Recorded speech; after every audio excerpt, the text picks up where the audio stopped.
अस्सलाम वालेकुम एवरीवन। मैं हूं वैब हमज़ा और उम्मीद है आप सब खैरियत से होंगे। अच्छा बच्चों, आज की वीडियो में कोई प्रोग्राम नहीं है, लेकिन जो आज का टॉपिक है ना वो बहुत इंपॉर्टेंट है। अगर आप 10th क्लास की बात करें या मैं अगर 12th क्लास की भी बात करूं जिसमें अगेन प्रोग्रामिंग है बट वो सी प्लस प्लस है, या मैं यूनिवर्सिटी में जो लोग फर्स्ट सेमेस्टर में सी या सी प्लस प्लस पढ़ रहे हैं उनकी बात करूँ, तो ये टॉपिक वो है जो कि आपके एग्ज़ाम्स में आ सकता है। और बीइंग अ प्रोग्रामर, आप अगर बेसिक प्रोग्रामिंग सीख रहे हैं तो इस टॉपिक को आपके लिए समझना बहुत ज़्यादा ज़रूरी है।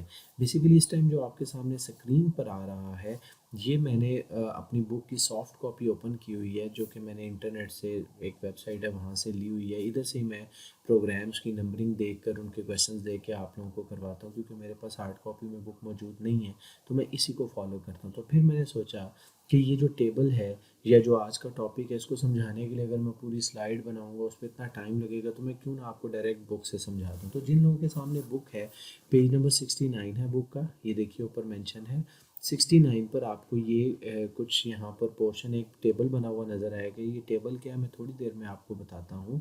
अच्छा, जो बुक्स हैं ना उनकी जो अब लेटेस्ट वर्जन प्रिंट हुए हैं, उनमें ये पेजेस आगे पीछे हो सकते हैं। मुझे ये नहीं पता, मैंने इसको रिसर्च नहीं किया कि ये पुरानी बुक है या नई बुक है। बुक्स दोनों सेम है, टॉपिक्स भी सेम है, लेकिन उसमें ना पेजेस थोड़े से आगे पीछे हैं, नंबरिंग थोड़ी सी जो है वो मैच नहीं करती। तो आप अकॉर्डिंगली, अगर आपके पास न्यू बुक है तो उस, क्योंकि मुझे लग रहा है कि ये पुरानी बुक है, तो आप उसके अकॉर्डिंगली देख लीजिएगा कि ये टॉपिक किस पेज पर मौजूद है। इसी के एक दो पेज ऊपर या नीचे होगा। अब ये जो टॉपिक है वो है order of precedence. Order of precedence का मतलब ये है कि अगर हमारे पास एक स्टेटमेंट है, मैंने आप लोगों को एक्चुअली ये स्टेटमेंट करवानी भी थी, इसलिए मैं यहाँ पर मैंने स्लाइड नहीं बनाई और आपको बुक से ही करवा रहा हूँ। जिस तरह की ये एक स्टेटमेंट है, ठीक है, 7 × 10, ये लाइन देखिए ज़रा जिसकी मैं बात कर रहा हूँ, -5 मॉडुलस 3 × 4 + 9/3। अगर एक कंप्यूटर को आप स्टेटमेंट देते हैं ये वाली, कि भाई इसको एग्जीक्यूट करो कंप्यूटर को तो हम भाई नहीं बोलेंगे, पर कि इसको एग्जीक्यूट करो, तो कंप्यूटर हमें क्या आंसर देगा, एक्सपेक्टेड आंसर क्या होगा। तो कंप्यूटर जो हमें आंसर देगा वो इस टेबल के मुताबिक देगा। आप लोगों को order of precedence of operators पता होना चाहिए कि जब भी हम कंप्यूटर को कोई एक्सप्रेशन देते हैं सॉल्व करने के लिए, तो वो इस ऑर्डर को फॉलो करता है। सबसे पहले वो राइट, अच्छा ये याद रखिए कि जब भी वो सॉल्व करेगा वो लेफ़्ट टू राइट मूव करेगा। इंक्रीमेंट, ये जो डबल प्लस का साइन है और डबल माइनस का, इसको हम इंक्रीमेंट और डिक्रीमेंट ऑपरेटर्स कहते हैं। तो इंक्रीमेंट और डिक्रीमेंट ऑपरेटर की प्रायोरिटी सबसे ज़्यादा है। अच्छा मैं आप लोगों को एक बात बताऊं, इनसे भी ज़्यादा एक चीज़ की प्रायोरिटी है, वो है स्मॉल ब्रैकेट्स। यहाँ पर मेंशन नहीं है इस टेबल में, जो कि होनी चाहिए, बट मैं आप लोगों को ऐसे ही गाइड कर रहा हूँ कि अगर तो इस उस एक्सप्रेशन में, क्योंकि ये पेपर में जब आपको सवाल आएगा ना, प्रोग्राम नहीं बनाना होगा, इस तरह की एक इक्वेशन आ जाएगी जो ये लिखी हुई है 7 × और कहा जाएगा इसको स्टेप बाय स्टेप सॉल्व करें। तो आप लोगों ने याद रखना है कि अगर ब्रैकेट्स हैं तो सबसे पहले ब्रैकेट, सबसे ज़्यादा प्रायोरिटी हाई जो है वो स्मॉल ब्रैकेट्स की होती है। उसके बाद हमारे पास इस टेबल के मुताबिक जो फर्स्ट नंबर पर प्रायोरिटी है वो है इंक्रीमेंट और डिक्रीमेंट ऑपरेटर की। तो आप लोगों के पास अगर एक्सप्रेशन में इंक्रीमेंट या डिक्रीमेंट ऑपरेटर है तो आपने सबसे पहले उसको सॉल्व करना है। अब इधर एक बात याद रखें कि अगर एक ही लाइन में आपके पास इंक्रीमेंट और डिक्रीमेंट दोनों ऑपरेटर्स आ गए हैं, एक वेरिएबल के साथ इंक्रीमेंट लगा हुआ है, एक के साथ डिक्रीमेंट, तो लेफ़्ट टू राइट चलते हुए जो इन दोनों में से पहले आया उसको सॉल्व कर देना है, फिर अगले स्टेप में दूसरे को, इसलिए कि इनकी प्रायोरिटी सेम है। इसी तरह इंक्रीमेंट और डिक्रीमेंट के बाद जो प्रायोरिटी है वो है मल्टीप्लाई, डिवाइड और रिमाइंडर की। अब ये बात याद रखें, इन तीनों की प्रायोरिटी बिल्कुल सेम है। तो लेफ़्ट टू राइट इन तीनों में से जो ऑपरेशन सबसे पहले आया वो परफॉर्म कर देना है। उसके बाद प्लस माइनस, ये आप सीक्वेंस में आप इस टेबल को देख सकते हैं, सारे ऑपरेटर्स का आप लोगों को पता है, आप लोग प्रीवियसली पढ़ चुके होंगे। मैंने वीडियोस नहीं बनाई, वैसे मेरा इरादा था बनाऊँ, मैं फ्यूचर में बना दूँ, क्योंकि मैं प्रोग्राम्स को सिर्फ कवर कर रहा हूँ। तो जिस जिस ऑपरेटर के प्रोग्राम थे, अर्थमेटिक ऑपरेटर्स के प्रोग्राम थे जिसमें multiply, divide, reminder, plus minus थे, वो मैं आपको समझा चुका हूँ। तो ये सारे इसी सीक्वेंस में सॉल्व होंगे। अब देखिए मैं इस एक्सप्रेशन को आपको सॉल्व करना सिखाता हूँ। ये एक उन्होंने जो है यहाँ पर एक्सप्रेशन दी हुई है। अब देखें, इसमें हम पहले देख लेते हैं कि यार सबसे ज़्यादा प्रायोरिटी मैंने कहा था ब्रैकेट्स की है, तो ब्रैकेट्स तो कोई नहीं है इसमें, मुझे तो नज़र नहीं आ रही।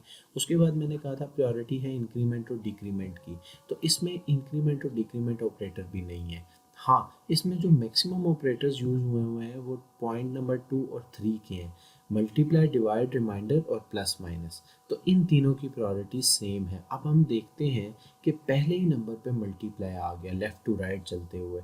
अब इसमें मल्टीप्लाई भी है, इसमें आप, क्योंकि मैं इसको क्लिक नहीं कर पा रहा, बुक पीडीएफ में है, पीडीएफ ऐसे क्लिक हो जाता है, आई डोंट नो ये क्लिक क्यों नहीं हो रहा।